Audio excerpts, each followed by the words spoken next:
So, ayan mga kalabs, ang ating gagawin for today mga kalabs. Mag-experiment tayo mga kalabs. So, mayroon tayong carrots, bawang, sibuyas, at mayroon tayong harina na timplado na rin mga kalabs. Lagyan natin ng paminta, bitchin, cornstarch in harina. So, ayan, mayroon tayong salt and carne. So, ayun, mayroon tayong mixer mga kalabs. Alam niyo na kung ano gagawin natin mga kalabs. So, ayan. Mag-experiment tayo mga kalabs. So, ayan, unahin natin giling ang ating sibuyas, bawang. So, ayan. Tapos, halo natin carrots mga kalabs. Para isang gilingan na lang siya. So, ayan ang ating gagawin mga kalabs. Giling-giling. Oops. Mali. May kulang pa. May kulang. So, ayan. Ganyan lang mga kalabs. Oh.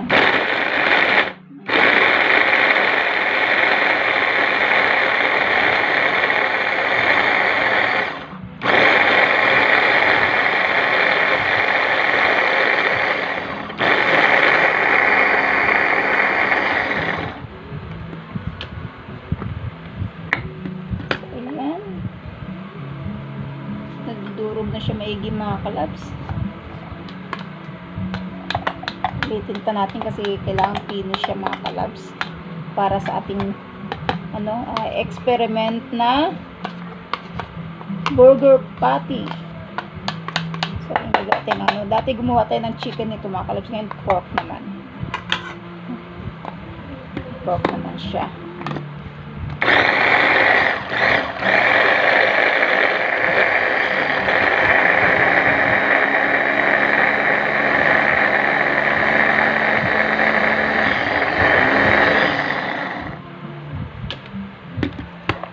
Ayan, nadudurog na siya maigi.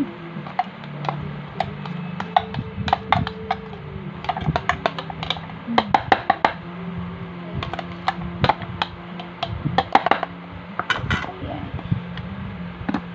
Isa pa.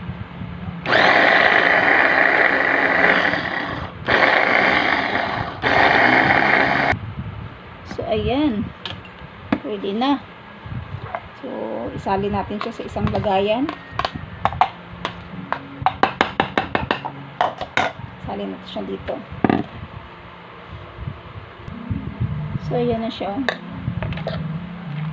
Para na siyang durog na siya mga kalabs.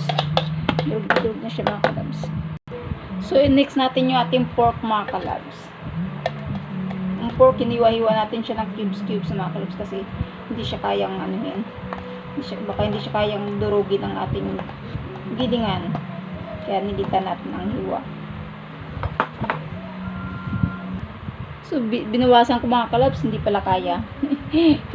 So, ayan kasi ang hiwa niya ganyan mga kalabs. Nilitan lang natin para siya. So, puno kasi siya, kaya binawasan ko. Magdalawang hulog lang tayo mga kalabs. So, ayan. So, ayan.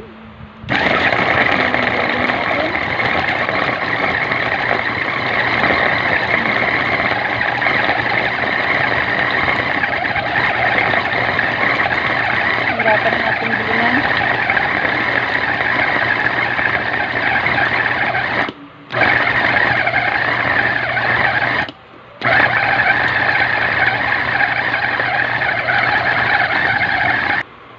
So, ayan mga kalabs, pangalawang hulog na tayo ng ating igigiling. So, ito yung unang giling natin mga kalabs. So, ihalo natin siya dito sa carrots. Para sabay-sabay sa pag-mix mamaya. So, ayan, pangalawa nating giling. At ito na. Matapos natin mga kalabs. Ayan na siya. Wow! Giling natin siya ng pino mga kalabs. Ayan. So, i-mix na natin siya sa ating carrots.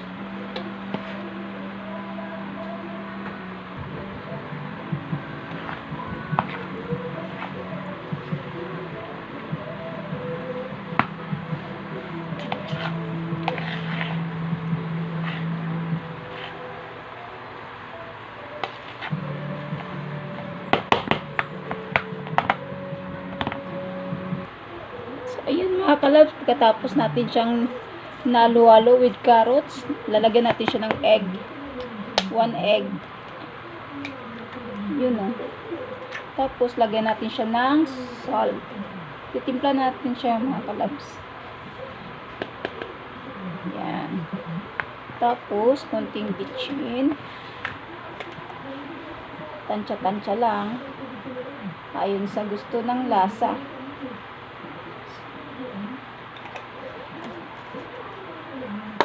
Maganda sana ito mga kalabs, kinuklose up pagkuha, no? Para kuwang-kuha yun. Lagyan ng paminta.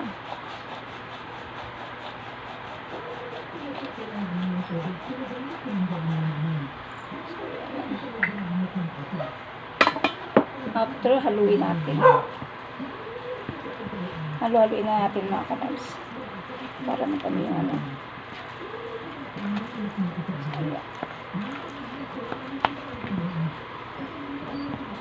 So, ayan, hinalo-halo na natin sila mga kalabs. Ilalagay natin yung ating powder na may cornstarch, paminta, and ano, timpladong powder mga kalabs. So, tansya-tansya lang muna natin. Ayan. Hindi natin siya ibuhos lahat, baka mapasobra naman. Para pag prito natin, hindi siya mag-iwawalay o paghulma ng ating patty. Okay lang kung sa lumpia. Hindi natin siya lalagyan ng ano, powder.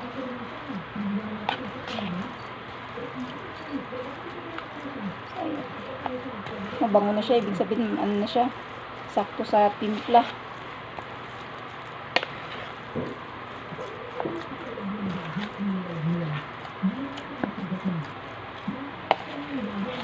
So, kailangan natin siya halo maigi kasi baka hindi maano yung ating powder. So, lalagyan pa natin siya konti. Kunting powder pa. So, yan.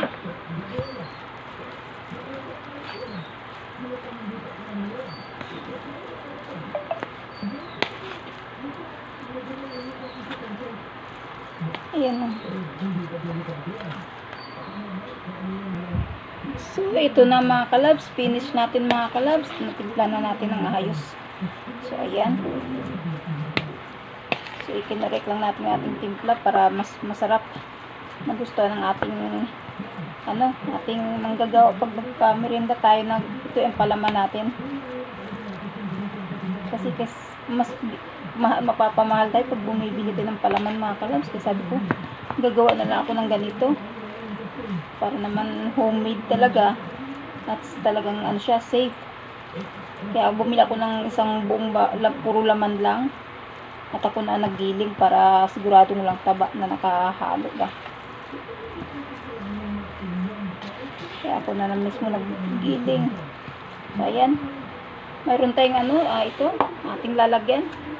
So, mayroon din tayong nilagay na ano para hindi siya dumikit. Magdikit-dikit, nilagyan natin siya ng wrap. So, syempre, mag-hulma na tayo ng ating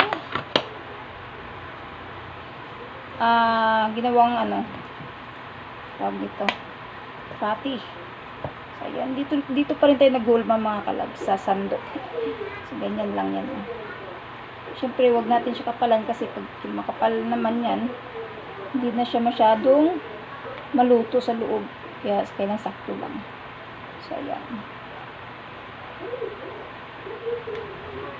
So, yun. Okay lang. Pantay-pantay lang siya. So, ayan. O, diba? Tapos, ilalagay natin siya dito sa ating ano, dandahan lang. Kaya, syempre, maghiwalay pa rin yan.